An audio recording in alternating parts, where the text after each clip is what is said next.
Dans cette petite vidéo, je vais essayer de vous expliquer comment fonctionne l'analyse de puissance en pratique. Donc, pour rappel, on fait une analyse de puissance dans le but d'essayer de contrôler bêta, bêta étant le risque de commettre une erreur de deuxième espèce qui consiste donc à ne pas détecter un effet alors que cet effet existe dans la population dont on a prélevé un échantillon pour faire notre expérience. Alors, comment est-ce qu'on contrôle ce risque de deuxième espèce qui, comme je vous l'avais dit dans la vidéo précédente, est souvent négligé dans la littérature scientifique en psychologie? Eh bien, pour contrôler bêta, la première chose dont on a besoin, c'est d'avoir une idée de la taille de l'effet qu'on recherche dans notre expérience. Alors souvent, quand vous lisez un article, la taille de l'effet n'est que rarement mentionnée. Dans la plupart des théories psychologiques qui sont formulées dans les articles scientifiques, on indique que la manipulation de telle variable indépendante va avoir un effet sur une variable dépendante, soit qu'elle va améliorer la performance, soit qu'elle va avoir un effet négatif sur la performance des sujets. Donc, pour pouvoir réaliser une analyse de puissance et contrôler donc le risque d'erreur de deuxième espèce, on doit spécifier de manière beaucoup plus précise la taille de l'effet qu'on va rechercher.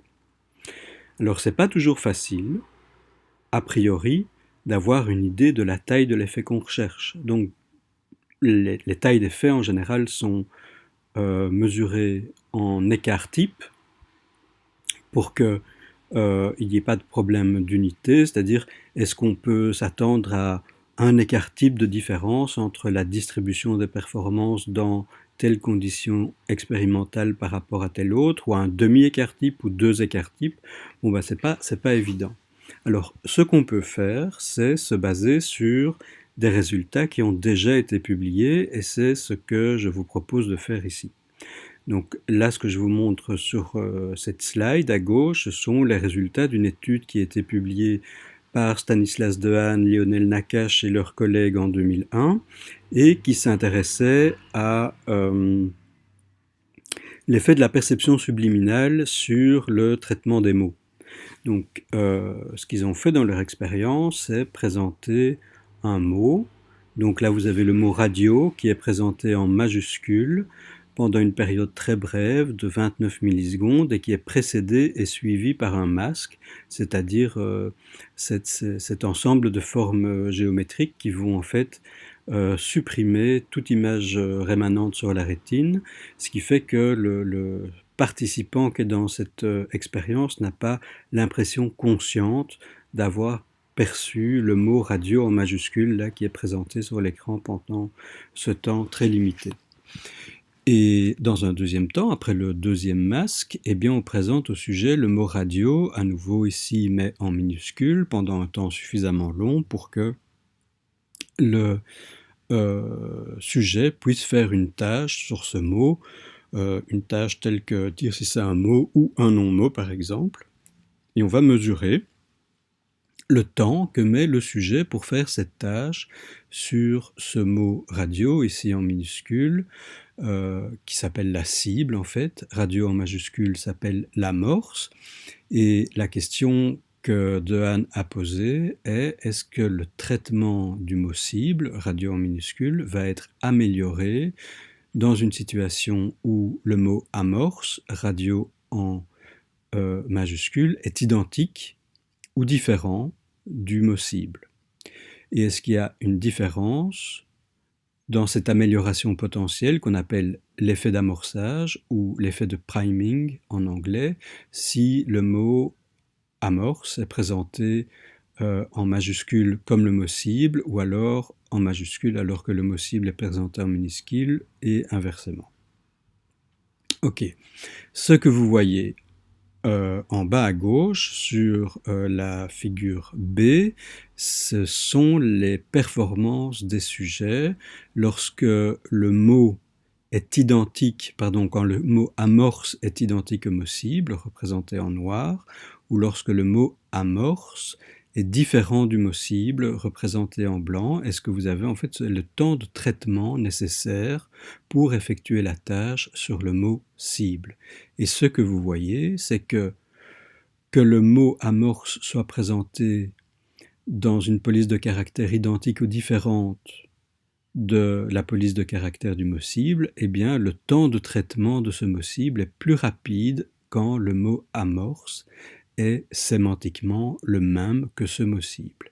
Et donc on a une différence de temps de réaction là qui est, je ne vois pas très bien parce que je n'ai pas mes lunettes, mais qui est suffisante que pour être statistiquement significative, c'est-à-dire lorsque Dehaene et ses collaborateurs ont fait le test pour déterminer s'il y avait une différence statistiquement significative entre la condition mot identique ou mot différent, eh bien le test était significatif.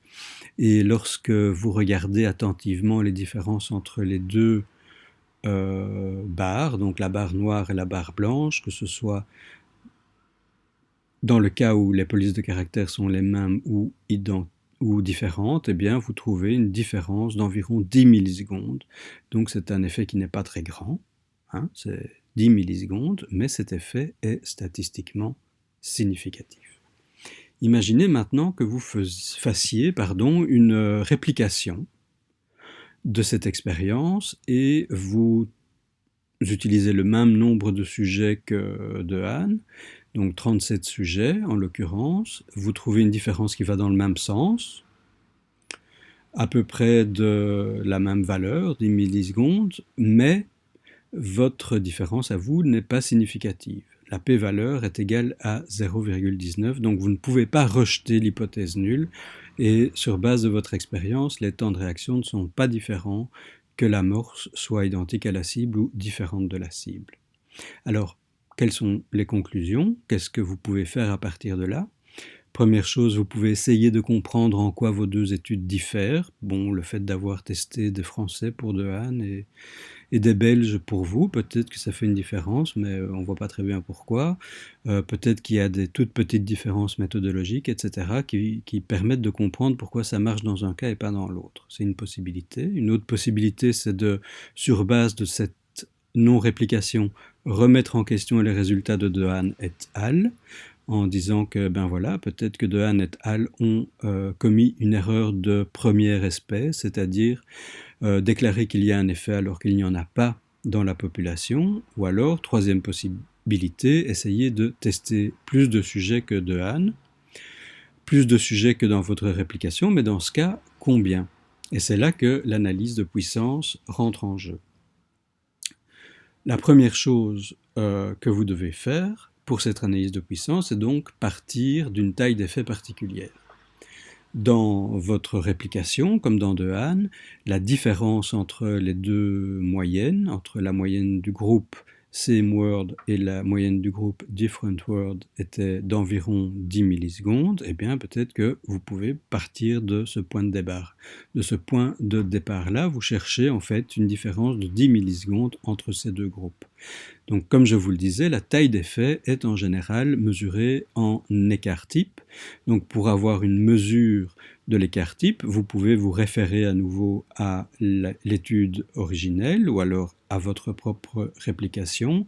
Ici, on n'a pas vraiment fait la réplication, c'est un exemple que j'ai utilisé. Donc j'ai essayé de trouver l'écart type dans l'étude de Dehaene, mais je ne l'ai pas trouvé. Donc ce que j'ai fait, c'est que j'ai simplement mesuré avec une règle la taille des barres d'erreur sur ces figures. Et ce qui est intéressant aussi, c'est que dans l'article original de Dehaene, on ne sait pas à quoi correspondent ces figures. Alors en général, on utilise sur les figures des articles scientifiques l'erreur standard de la moyenne plutôt que l'écart type, et je me suis dit que c'est ce qu'il avait fait. Et l'erreur standard de la moyenne est une fonction de l'écart type dans la mesure où c'est l'écart type divisé par la racine du nombre de sujets. Donc j'ai utilisé cette fonction pour essayer de trouver l'écart type, standard error, en divisant ce que j'ai mesuré, c'est-à-dire à peu près 8 millisecondes, divisé par la racine carrée de 37, le nombre de sujets, je trouve un écart type un petit peu inférieur à 50 millisecondes. Donc en utilisant cette valeur d'écart type et en utilisant une différence entre les moyennes de 10 millisecondes, je trouve une valeur pour le D de Cohen, qui est la taille de l'effet exprimée en écart type, qui est égale à 0,2, qui est assez typique des effets qu'on trouve en psychologie, qui est un effet petit, donc peu de différence entre les moyennes, 0,2 écart type de différence entre les moyennes, ce qui est assez standard, et ce qui me dit que j'ai dû faire une bonne estimation de la variance, de la variabilité que Dehaene et al. Ont trouvé dans leur étude. Donc j'ai maintenant la taille de mon effet, 0,2 écart type. À partir de là, je dois fixer la valeur de la puissance que je veux dans ma réplication. Et donc, j'ai fixé ici une puissance de 95%, c'est-à-dire que je ne m'accorde que 5% de chance ou de risque de commettre une erreur de deuxième espèce, comme on s'accorde en général 5% de chance de commettre une erreur de première espèce. Et donc, on égalise alpha et bêta à 5%. Si la puissance est de 95%, vous voyez dans la table qui est représentée à gauche que une puissance de 95% correspond à un delta de 3,6. Alors delta, c'est quoi? Delta, c'est un paramètre qui va relier, oui, je dis bien, la puissance, ou plutôt la taille de l'effet qu'on recherche, au nombre de sujets qu'on doit prendre en compte pour essayer de trouver cet effet. Donc le delta, c'est égal en fait au D de Cohen multiplié par la racine carrée du nombre de sujets. Si je me fixe une puissance de 95%, delta vaut 3,6 selon la table. Donc j'ai mon D de Cohen, le D de Cohen vaut 0,2. Donc pour trouver n, je divise ce 3,6 au carré par 0,2 au carré et je trouve un nombre de sujets de 324. Donc Dehaene a testé 37 sujets, il a eu de la chance, il a trouvé un effet. J'ai testé 37 sujets dans cette réplication imaginaire dont je vous parle, j'ai pas trouvé l'effet. Mais c'est pas très surprenant parce que j'avais pas beaucoup de puissance en fait. En utilisant 37 sujets, d'accord, eh bien, je n'ai un nombre de sujets égal à 37 en me référant à la même table que celle que je viens de vous montrer.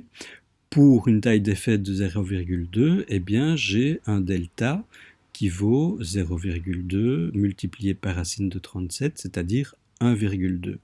Donc en allant dans cette table, quand je trouve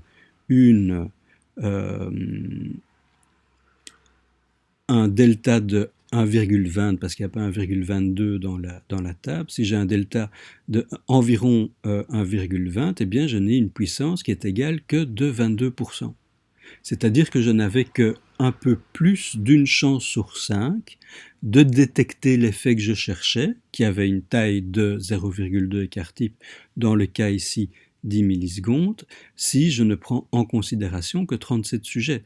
Donc à partir du moment où je ne trouve pas l'effet que je cherche avec 37 sujets, ça n'a aucun sens d'essayer de comprendre en quoi l'étude de Dehaene diffère de la mienne, ni même de remettre en question les résultats de Dehaene, parce que je n'avais pas la puissance. Si j'avais testé 324 sujets, alors j'avais 95% de chance de trouver l'effet si jamais l'effet existe dans la population. Mais j'avais à peu près 10 fois moins de sujets, et donc je n'ai absolument pas les arguments statistiques pour dire que Dehaene s'est trompé, ou qu'il y a un intérêt à chercher la différence entre l'étude de Dehaene et la mienne. Ce que je devrais faire, c'est commencer par tester environ 325 sujets pour essayer d'avoir 95% de chance de trouver cet effet que je me suis donné pour tâche de retrouver.